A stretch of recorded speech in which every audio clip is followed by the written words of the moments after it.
The model kit in this video was provided to me by Hobbling Japan. Links to get one for yourself in the description down below.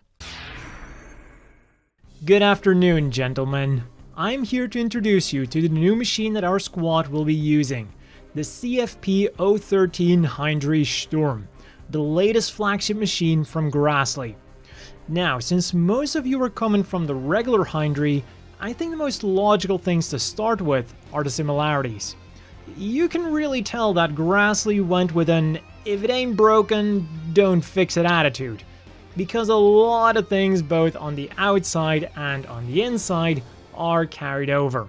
Most notably, the arms and the legs. Minus the paint job, they look identical and they also function the same.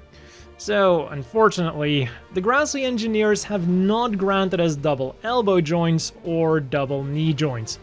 But hey, if it works, it works. Despite not having these, the Sturm is still a very flexible machine, so I don't want to hear any excuses that this is the reason you lost the battle. What is different though is the quality of the parts used in these joints. This baby has been purpose-built for active combat, so it's built to actually withstand it. Something the regular Heindree wasn't, as some of you have unfortunately experienced. The torso and the crotch areas are also mostly the same, but the big difference here is different front armor. Again, because these machines are made for the front, Grassley reintroduced the heavy armor used by the Heindree. I'm sure a lot of you won't need it, but it never hurts to be sure. The first big difference then is the head. The shape is again reminiscent of the old Heindree, but don't let its looks deceive you. The sensors have been upgraded significantly and are on a whole nother level. Perfect to support you with the arsenal of weapons that this thing comes with, which is also the biggest change from the standard Heindree. I'm sure that a lot of you were underwhelmed with its weapons. A pea shooter with a toothpick superglued to it. I'm sure our foes were pissing themselves out of fear, and not because of how hard they were laughing. So, starting with the new backpack, instead of the 3-vector high mobility backpack, we now get an upgraded version of the Heindree's backpack, which focuses more on raw power, both in the thrust department and the weapons department, because mounted on it are an upgraded beam saber and a powerful beam cannon that is perfect for supportive fire. My little scale model of the Sturm here has the barrel plugged up for some reason, but don't worry, on your machines, it'll be open and ready to fire. Do be careful with it though, because it has been reported that the base joint of the cannon is rather loose, meaning that it might become worn out faster than you might expect. The maintenance crew has been made aware of this, and they will be keeping an eye on it. Also, should you prefer the mobility of the regular Heindree, you can turn in a request to have the backpack switched out, because they are fully compatible. For handheld equipment then, there's the new long-barreled beam rifle, ensuring both power and precision. And that precision is heightened even further thanks to the large sensor on the rifle itself and on the body of the Sturm, here represented by foil stickers.